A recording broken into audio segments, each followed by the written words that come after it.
Hemos hablado de Omicron en los últimos días, por de pronto meses, ¿no es cierto? Y probablemente nos quedan varios meses más para hablar de esta cepa, por lejos la más contagiosa que hemos conocido del COVID, SARS-2, y queremos hablar sobre lo que viene para adelante con la doctora Susan Bueno. Ella es académica de la Católica, investigadora del Instituto Milenio de Inmunología e Inmunoterapia y directora científica del estudio de Sinovac en nuestro país. ¿Cómo está, doctora? Muchas gracias por acompañarnos. Hola, buenas tardes. Hola, muy buenas tardes, Paola y Catalina, ¿cómo están? Bien, muy preocupadas. Igual, fíjese que a pesar de que ya comentábamos ampliamente con la Paola que el pic de Omicron ya pasó, hay mucha inquietud respecto de lo que viene con Omicron Plus. ¿Podría ser, de acuerdo a los estudios que hay hasta el momento, peor que la cepa original? Sí, eso por supuesto es una preocupación muy válida porque durante todo el año 2021, básicamente, nos hemos encontrado con, 2020 en realidad, 2021 nos hemos encontrado con esta gran problemática de la aparición de variantes. Y justamente este virus ha demostrado tener la capacidad de generar cambios en sus proteínas que las pueden hacer más resistentes a, por ejemplo, a la inmunidad inducida por las vacunas, y también les confiere características que son nuevas. Y como este es un virus nuevo en la población humana, claramente no tenemos certeza para afirmar de que no pueden aparecer nuevas cepas que pudiesen ser más contagiosas. Eventualmente podría ocurrir. Por lo tanto, yo totalmente estoy de acuerdo que hay una preocupación, y mientras esto pase un tiempo más o menos importante en donde los números de casos a nivel mundial se mantengan bastante bajos y controlados, y lo que se llama una endemia, que son aumentos de casos en localidades pequeñitas, que son controladas y que posteriormente vuelven a reducirse, yo creo que vamos a tener que seguir en un modo de pandemia por bastante tiempo. Esto es, además de la investigación y la aplicación de vacunas y eventualmente nuevas vacunas, utilizar todas las medidas de prevención del contagio. Ahora, lo que usted me preguntaba también respecto a lo de Omicron 2, aquí hay un aspecto bien interesante que uno lo va analizando a medida que va observando los datos globales. Y uno, si bien esta variante se ha demostrado a nivel de laboratorio que es una variante que podría ser más contagiosa, que podría ser eventualmente generar una enfermedad más severa que lo que es Omicron 1, que le llamamos, ¿verdad? Si se empiezan a mirar los datos epidemiológicos, claramente en los otros países que se nos adelantaron con respecto a la aparición de esta nueva variante y los grandes pics de infecciones, no se ha observado un rebrote de alguna manera causado por esta variante, y también los datos que ha transmitido la Organización Mundial de la Salud, que al parecer la inmunidad que induciría la infección natural por Omicron 1 sería efectiva para Omicron 2, pero todavía no sabemos por cuánto tiempo esta inmunidad va a durar. Esos son interrogantes que quedan en el camino. Sí, no sabemos de cuánto sería esa inmunidad todavía. Claro, exactamente. Los estudios, esto ocurre muy rápido y es muy dinámico. Entonces los resultados van saliendo prácticamente a medida que nosotros hablamos, pero aún así el virus funciona y se mueve, entre comillas, mucho más rápido de lo que puede hacer la ciencia hoy en día. Doctora, a propósito de eso mismo, de lo rápido que se mueve el virus entre países, ¿no? Entre personas, entre países, en fronteras, pero además lo rápido que va mutando, ¿es acaso posible pensar siquiera en entrar en una fase de endemia cuando hay territorios tan vastos de nuestro planeta donde las vacunas son más bien la excepción? Estoy pensando en África. Sobre todo África subsahariana, donde sabemos que las vacunas son, digamos, como digo, una cosa muy excepcional. La medida en que entonces tenga ese espacio el virus para seguir mutando, y se va a producir la mutación en el mundo global, va a llegar a Chile, va a llegar, digamos, al resto del mundo, y entonces, ¿cómo podemos siquiera soñar en una endemia? ¿Es requisito indispensable que esté África, por ejemplo, vacunada altamente antes de llegar a ese escenario? ¿O es posible pensar en un continente que continúe así? Ojalá que no, digamos, pero si es posible pensar en un continente que siga con tasas tan bajitas de vacunación y que el resto del mundo pueda eventualmente hablar de endemia. Correcto, ¿no? Ese es un punto sumamente importante. Y sí, eventualmente podríamos llegar a una situación de endemia en donde hay países que todavía tienen una circulación muy importante, pero claramente si continuamos en una situación en donde hay un porcentaje de población en ciertos continentes, en ciertos países, en donde la cobertura de vacunación y la inmunidad que tiene la población es baja, claramente va a tomarse mucho más tiempo en que a nivel mundial y a nivel global se logre llegar a una endemia. De hecho, nosotros podemos pensarlo como si lo extrapolamos a otras enfermedades infecciosas, otras pandemias que han ocurrido y que han sido controladas por vacunas. Claramente la vacunación es una estrategia sumamente efectiva, pero no es tan rápida como uno se hubiese esperado, ¿no? De que aparecen las vacunas y rápidamente el virus desaparece. De hecho, pasan décadas para que pueda producirse una reducción sostenida de los contagios. Lo primero que se reduce claramente son las muertes, las hospitalizaciones, los casos severos cuando se aplica una vacuna. Pero la circulación del virus o el microorganismo que está causando la enfermedad claramente toma mucho tiempo y lo que se ha visto, por ejemplo, en el caso del sarampión, la polio, que eran enfermedades que estaban eventualmente más controladas por vacunación, ha pasado décadas y de una vacunación constante de la población mundial para que esto ocurra. Lo mismo que ha pasado con la viruela, que es la única enfermedad infecciosa que se ha logrado erradicar de la faz de la Tierra, y esto fue gracias a décadas, prácticamente un siglo de una vacunación constante que llegara a todas las localidades. Por lo tanto, tenemos que pensar de que mientras no existan esfuerzos reales en mejorar y incrementar el porcentaje de vacunación en la población para reducir la posibilidad de que este virus pueda seguirse reproduciendo de manera demasiado activa y generando nuevas mutaciones y favoreciendo la aparición de variantes, claramente estamos viendo un escenario que va a ser por mucho tiempo más.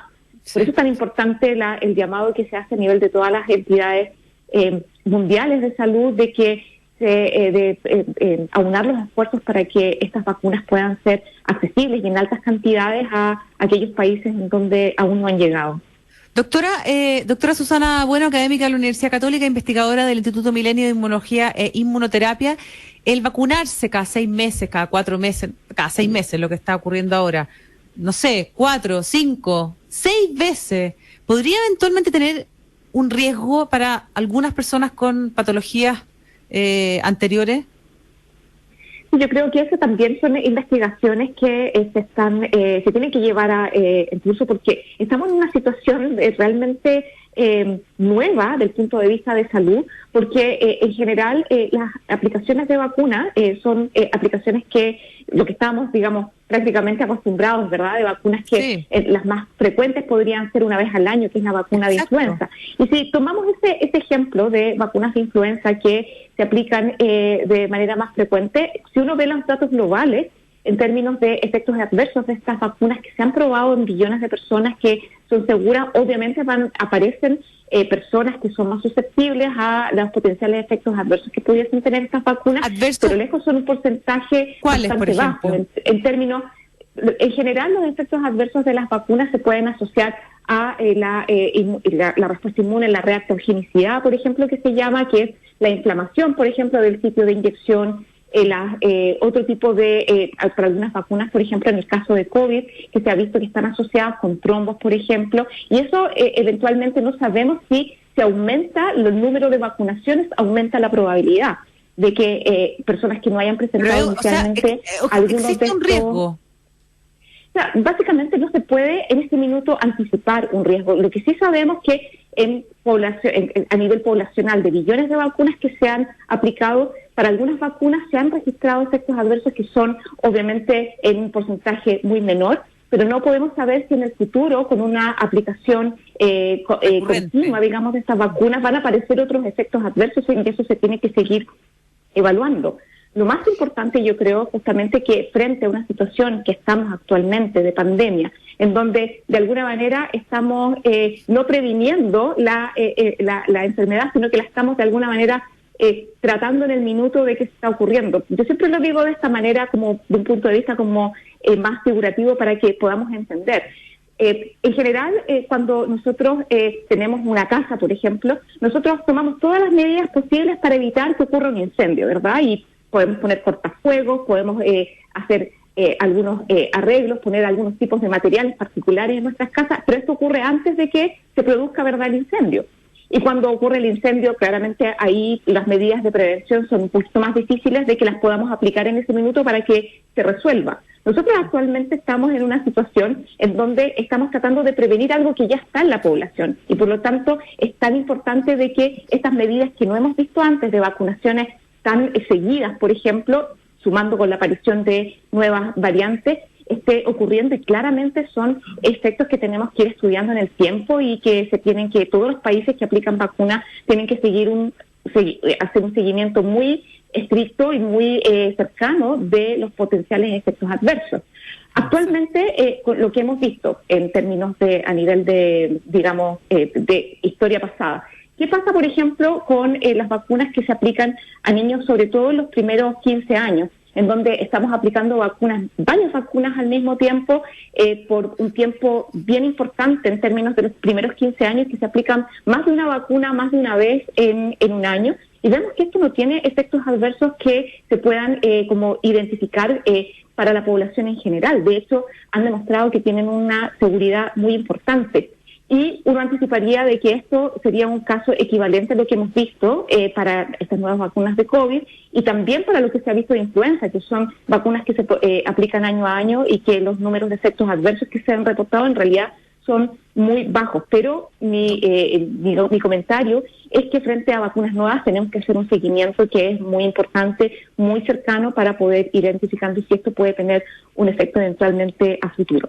Doctora Susana, bueno, usted acaba de pasar por ahí con la palabra influenza. Quería preguntarle porque, bueno, los afanes habituales siguen, ya estamos en marzo, se acaba el verano y viene lo siguiente, ¿no? El otoño y el invierno. Sabemos a esta altura que el COVID, por alguna razón que yo no conozco y usted quizás nos podría explicar, modifica los patrones de aparición de este virus. Y quería preguntarle, primero, ¿por qué ocurre eso? Y segundo, si es que es recomendable, en vista de que está el COVID también en el escenario, que personas que habitualmente no se vacunaban contra la influenza debieran hacerlo. Digo, personas de 30, 40, 50, que bueno, no están mandatados obligatoriamente a hacerlo y que quizás no consideraban que no era necesario, si es que ahora es recomendable, en vista de la era del COVID, que sí se vacunen contra la influenza.